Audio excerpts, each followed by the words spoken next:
महाशिवरात्रि केवल एक पर्व नहीं है, यह एक द्वार है। और हर द्वार खतरनाक होता है, क्योंकि द्वार पार करते ही पुराना घर पीछे छूट जाता है। यदि तुम सच में इस रात जाग गए तो तुम्हारा पुराना व्यक्तित्व, तुम्हारी पुरानी पहचान, तुम्हारे पुराने बहाने सब गिरने लगेंगे। इसलिए पहले ही सावधान कर दूं, यह कथा मनोरंजन नहीं है, यह भीतर उतरने का निमंत्रण है। मैं तुम्हें एक कहानी सुनाता हूं। हिमालय की तलहटी में एक युवा साधक आया। वह शिव को पाना चाहता था। उसने वर्षों तक मंत्र जपे, व्रत किए, उपवास रखे। एक रात, महाशिवरात्रि की रात, वह एक वृद्ध सन्यासी के पास पहुंचा और बोला, मुझे शिव चाहिए। वृद्ध मुस्कुराया और उसे एक दीपक दिया। कहा, इस दीपक को लेकर पहाड़ की उस गुफा में जाओ और पूरी रात जागो। युवक चला गया। गुफा में घोर अंधकार था। दीपक की लौ कांप रही थी। जैसे ही वह भीतर बैठा, उसे अपने ही मन की आवाजें सुनाई देने लगीं। भय उठा, यदि कोई जंगली पशु आ जाए। फिर क्रोध उठा, वृद्ध ने मुझे यहां क्यों भेजा। फिर वासना, फिर स्मृतियां, फिर अपमान, फिर भविष्य की कल्पनाएं। पूरी रात वह अपने ही विचारों से जूझता रहा। सुबह लौ बुझ चुकी थी। वह भागता हुआ सन्यासी के पास लौटा और बोला, मुझे शिव नहीं मिले, केवल मेरा पागल मन मिला। वृद्ध हंसा और बोला, पहली बार तुम सही दिशा में आए हो। शिव मिलने से पहले तुम्हें अपना मन मिलेगा। जो उससे भाग गया वह कभी शिव तक नहीं पहुंचा। समझो इस कथा को। महाशिवरात्रि की रात गुफा बाहर नहीं है, वह तुम्हारे भीतर है। दीपक तुम्हारी सजगता है और अंधकार तुम्हारा मन है। लोग कहते हैं शिव अंधकार के देवता हैं। मैं कहता हूं शिव उस अंधकार में छिपे हुए साक्षी हैं। वे भय नहीं हैं, वे भय को देखने की क्षमता है। वे क्रोध नहीं हैं, वे क्रोध के पार की शांति। लेकिन जब तुम भीतर उतरते हो तो पहले वही सब उठेगा जिसे तुमने दबाया था। इसलिए बहुत से लोग साधना से डरते हैं। वे सोचते हैं कि शिव का मार्ग रहस्यमय है, भयानक है, श्मशान का है। नहीं, श्मशान बाहर नहीं, तुम्हारे भीतर है, जहां तुम्हारी पुरानी धारणाएं जलनी है। महाशिवरात्रि का अर्थ है अपने भीतर के समुद्र को मथना। समुद्र मंथन की कथा तुमने सुनी है।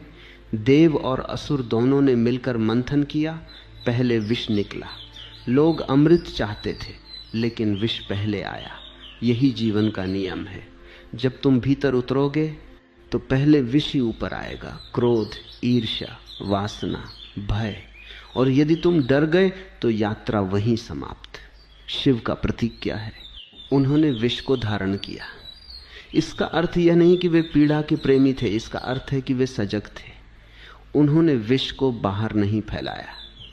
जो व्यक्ति अपने विष को दूसरों पर फेंक देता है वह साधक नहीं है। जो उसे सजगता से देख लेता है वही धीरे धीरे रूपांतरण में प्रवेश करता है।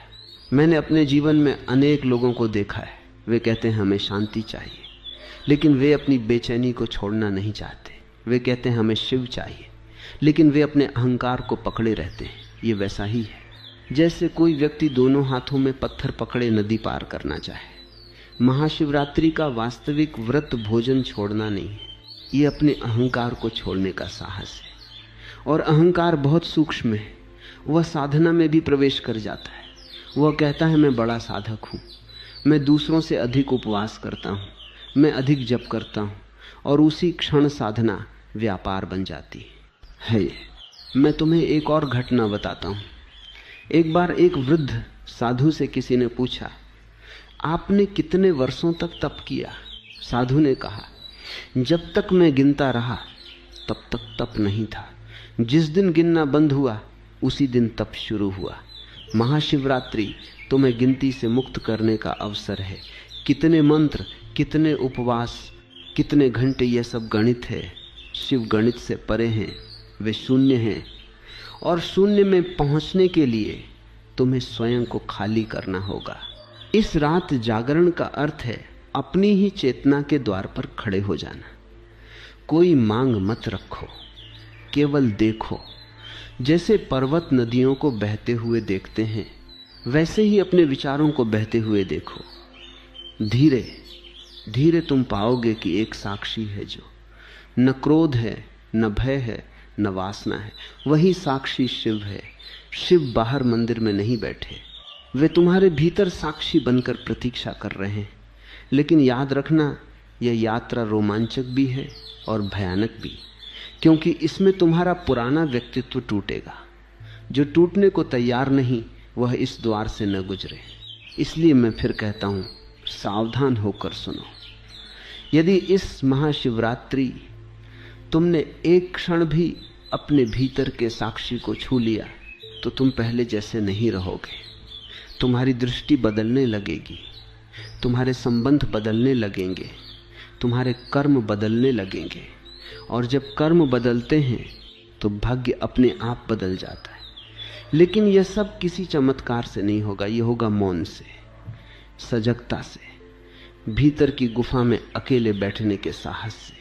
और याद रखो, शिव को पाने की जल्दी मत करो। जो जल्दी करता है वह व्यापार करता है, जो धैर्य रखता है वही रूपांतरित होता है। महाशिवरात्रि की यह रात तुम्हें केवल एक अवसर देती है स्वयं को देखने का। यदि तुमने स्वयं को देख लिया तो शिव तुम्हें खोजने लगेंगे, और जब शिव खोजते हैं तब साधक को दौड़ना नहीं पड़ता, तब मिलन स्वयं घटित होता है। तुमने अंधकार की गुफा में प्रवेश किया, तुमने अपने मन की आवाजें सुनी। अब मैं तुम्हें एक और रहस्य बताता हूं।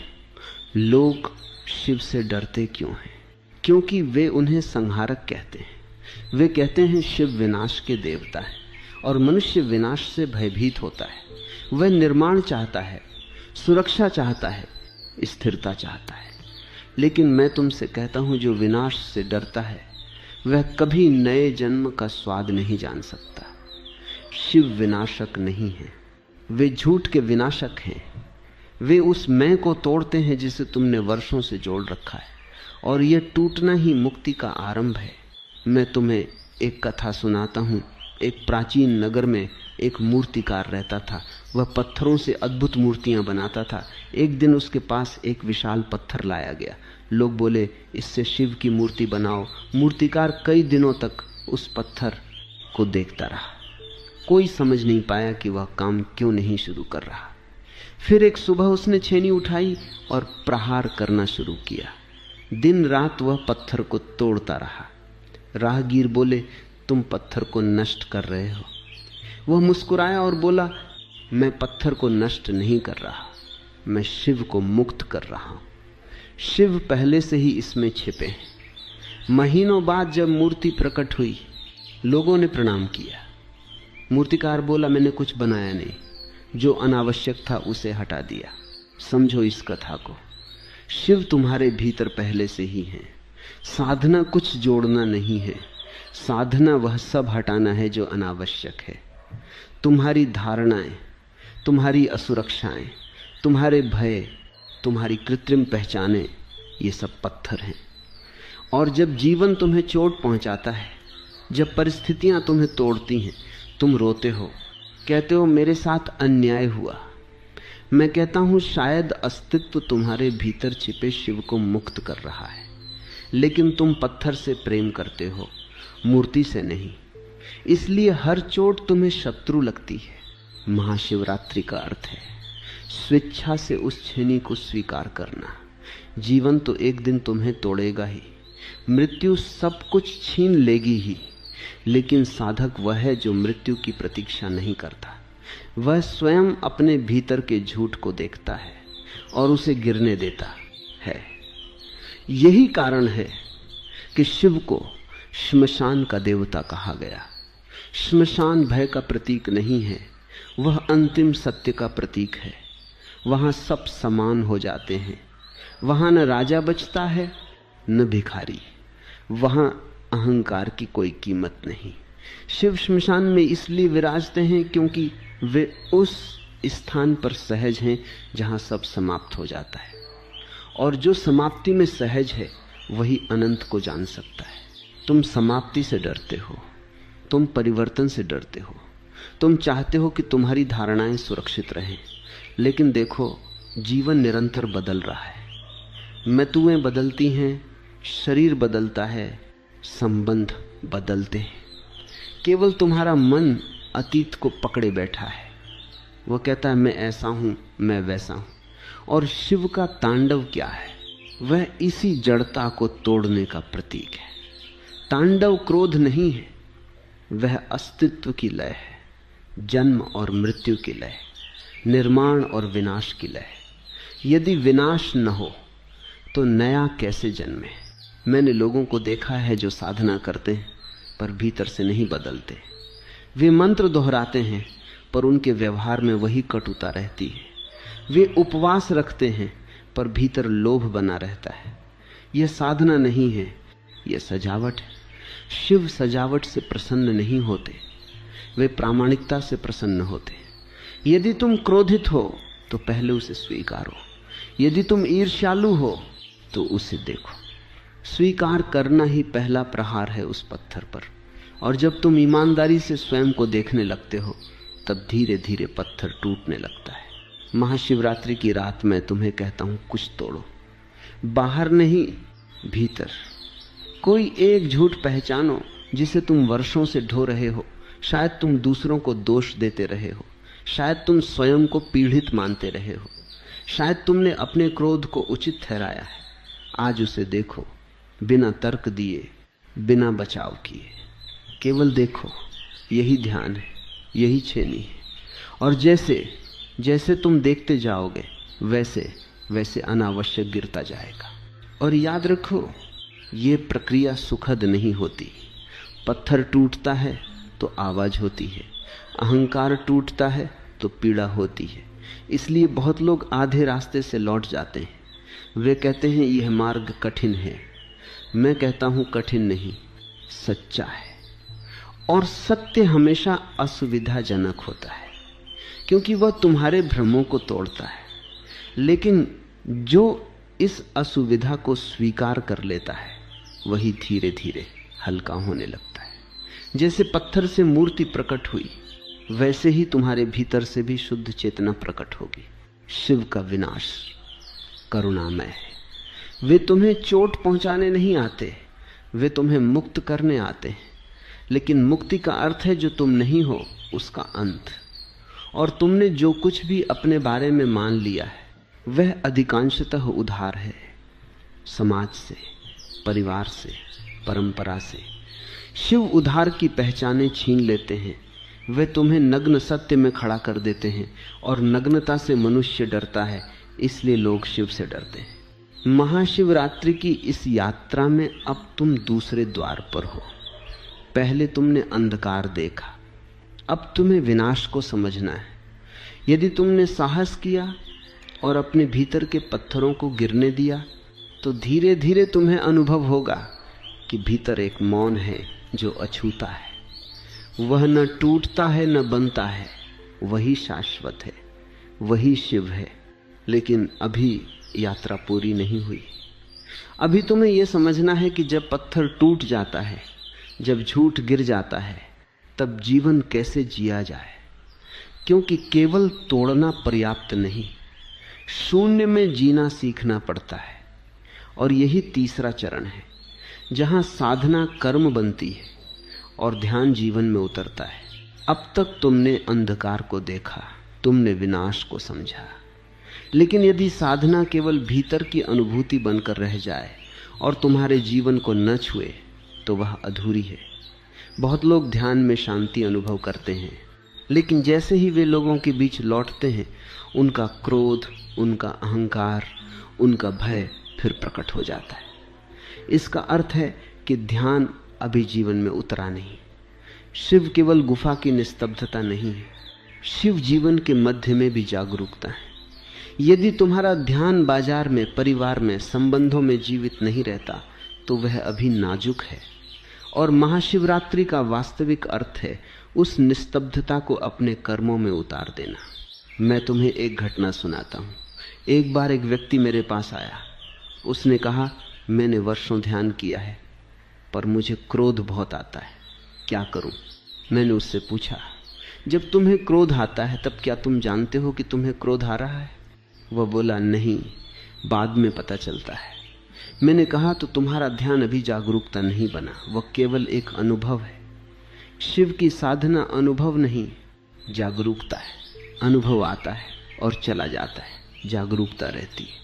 जब तुम क्रोध में भी स्वयं को देख सको, जब तुम ईर्ष्या में भी सजग रह सको, तब धीरे धीरे क्रोध और ईर्ष्या की पकड़ ढीली पड़ने लगती है। उन्हें दबाने की आवश्यकता नहीं, केवल देखने की आवश्यकता है। शिव को पशुपति कहा गया। इसका अर्थ केवल इतना नहीं कि वे पशुओं के स्वामी हैं, इसका गहरा अर्थ है वे मनुष्य के भीतर के पशु, स्वभाव के भी साक्षी हैं। तुम्हारे भीतर पशु भी है और देवता भी। पशु क्या है? अचेतन प्रवृत्तियां, लोभ, हिंसा, वासना, भय। देवता क्या है? जागरूकता, करुणा, संतुलन। जब तक तुम भीतर के पशु को दबाते रहोगे, वह किसी और रूप में प्रकट होगा। जब तुम उसे साक्षी भाव से देखोगे, तब वह रूपांतरित होने लगेगा। यही शिव का मार्ग है, रिप्रेशन नहीं, ट्रांसफॉर्मेशन। दबाना नहीं, देखना। महाशिवरात्रि की रात यदि तुमने थोड़ी भी सजगता का स्वाद चखा है, तो अब उसे अपने कर्म में लाना होगा। सुबह जब तुम उठो तो देखो, क्या तुम यंत्रवत उठते हो या जागरूक होकर?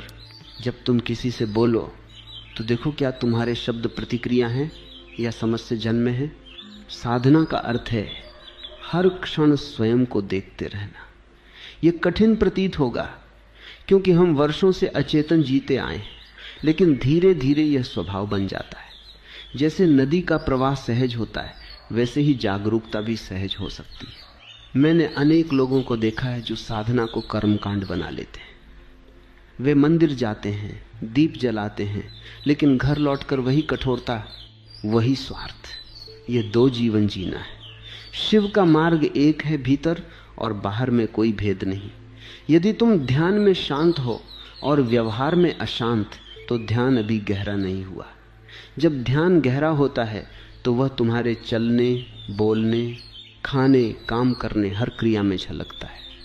तुम्हारा स्पर्श बदल जाता है, तुम्हारी दृष्टि बदल जाती है, तुम्हारी उपस्थिति में लोग सहज होने लगते हैं। यही शिव का प्रभाव है। मैं तुम्हें एक छोटी सी कथा सुनाता हूँ। एक गुरु ने अपने शिष्य से कहा, आज से हर कर्म करते समय स्वयं से पूछना, यदि मैं पूर्णतः जागरूक होता तो क्या करता? शिष्य ने पूछा, क्या यह पर्याप्त है? गुरु बोले, यदि तुम सच में पूछ सको तो यही पर्याप्त है। साधना जटिल नहीं है, जटिल हमारा मन है। यदि तुम हर स्थिति में एक क्षण रुक सको और देख सको क्या यह प्रतिक्रिया है या समझ, तो धीरे धीरे तुम्हारा जीवन बदलने लगेगा। यही शिव कर्म है। शिव केवल ध्यानमग्न योगी नहीं, वे संतुलन के प्रतीक हैं। वे विष भी धारण करते हैं और गंगा भी। वे तांडव भी करते हैं और समाधि भी। वे विरोधों को एक कर देते हैं। और याद रखो, करुणा शिव का स्वभाव है। यदि तुम्हारी साधना तुम्हें कठोर बना रही है तो समझो कि कहीं भूल हो रही है। सच्ची जागरूकता तुम्हें अधिक संवेदनशील बनाती है। तुम दूसरों के दुख को देख पाते हो। तुम प्रतिक्रिया नहीं, उत्तर देना सीखते हो। और जब उत्तर सजगता से आता है तो उसमें संतुलन होता है। यही संतुलन शिव है। न अत्यधिक भोग, न अत्यधिक दमन, न पलायन, न आसक्ति। मध्य में स्थित रहना, यही योग है। महाशिवरात्रि का यह तीसरा चरण तुम्हें बताता है कि साधना केवल भीतर की अनुभूति नहीं, जीवन की गुणवत्ता है। यदि तुम्हारे संबंधों में अधिक सत्य आने लगे, यदि तुम्हारे व्यवहार में अधिक धैर्य आने लगे, यदि तुम्हारे निर्णयों में अधिक स्पष्टता आने लगे, तो समझो कि शिव धीरे धीरे तुम्हारे कर्म में उतर रहे हैं। और जब कर्म बदलते हैं तो तुम्हारा भाग्य बदलने लगता है, क्योंकि कर्म ही बीज हैं। जागरूकता और कर्म के बाद आता है शून्य में स्थिर होना, क्योंकि अंततः साधना तुम्हें वहां ले जाती है जहां करने वाला भी विलीन हो जाए, जहां तुम कर्म करते हुए भी भीतर से अकर्ता हो जाओ, जहां जीवन घटता रहे और तुम साक्षी बने रहो। वही अंतिम रहस्य है, वही महाशिवरात्रि का परम अर्थ है। अब तक तुमने अंधकार में उतरना सीखा, तुमने विनाश को समझा, तुमने अपने कर्म में सजगता को उतारने का साहस किया। अब अंतिम चरण शेष है और यह सबसे सूक्ष्म है, क्योंकि यहां साधना भी छोड़नी पड़ती है। जब तक तुम साधक हो तब तक द्वैत है, जब तक तुम खोज रहे हो तब तक कोई लक्ष्य है, और जहां लक्ष्य है वहां दूरी है। मैं तुमसे कहता हूं, शिव दूरी से नहीं मिलते, वे दिशा से मिलते हैं। और जब दिशा पूर्णतः भीतर की ओर हो जाती है, तब एक क्षण ऐसा आता है जब खोजने वाला स्वयं ही गिर जाता है। मैं तुम्हें एक छोटी सी कथा सुनाता हूं। एक साधु नदी के तट पर बैठा ध्यान करता था। वर्षों तक वह शिव शिव जपता रहा। एक दिन एक वृद्ध फकीर वहां से गुजरा और बोला, किसे पुकार रहे हो? साधु ने कहा, शिव को। फकीर हंसा और बोला, जब तक तुम पुकार रहे हो तब तक तुम और शिव दो हो। क्या तुम मौन होकर देख नहीं सकते कि जिसे तुम पुकार रहे हो वही तुम्हारे भीतर पुकार रहा है? साधु को बात समझ में नहीं आई। उसने और जोर से जपना शुरू किया। वर्षों बीत गए। एक दिन थककर वह चुप हो गया, जप रुक गया, केवल श्वास की ध्वनि रह गई। उसी मौन में उसे पहली बार अनुभव हुआ, कोई खोजने वाला नहीं है, केवल उपस्थिति है, और वही शिव है। समझो, जब तक तुम कुछ बनना चाहते हो, मुक्त, ज्ञानी, सिद्ध, तब तक अहंकार सूक्ष्म रूप में जीवित है। वह कहता है मैं मुक्त हो जाऊं। यह मैं ही सबसे बड़ा आवरण है। महाशिवरात्रि का अंतिम रहस्य है इस मैं को देख लेना, उसे दबाना नहीं, उससे लड़ना नहीं, केवल उसे देखना। और जब देखने की प्रक्रिया पूर्ण हो जाती है, तब एक क्षण आता है जब मैं टिक नहीं पाता, जैसे अंधकार प्रकाश के सामने टिक नहीं पाता। तब जो शेष रहता है वह शुद्ध चेतना है, वही शून्य है, वही शिव है। शिव को शून्य क्यों कहा गया? क्योंकि शून्य में कोई केंद्र नहीं होता, शून्य में कोई दावा नहीं होता, शून्य में कोई अहंकार नहीं होता, शून्य सबको समाहित कर लेता है। यदि तुम भीतर शून्य हो जाओ तो तुम्हें किसी से संघर्ष नहीं रहेगा, न स्वयं से न संसार से। जीवन घटता रहेगा, सुख आएगा, दुख आएगा, लाभ होगा, हानि होगी, लेकिन भीतर एक स्थिरता रहेगी।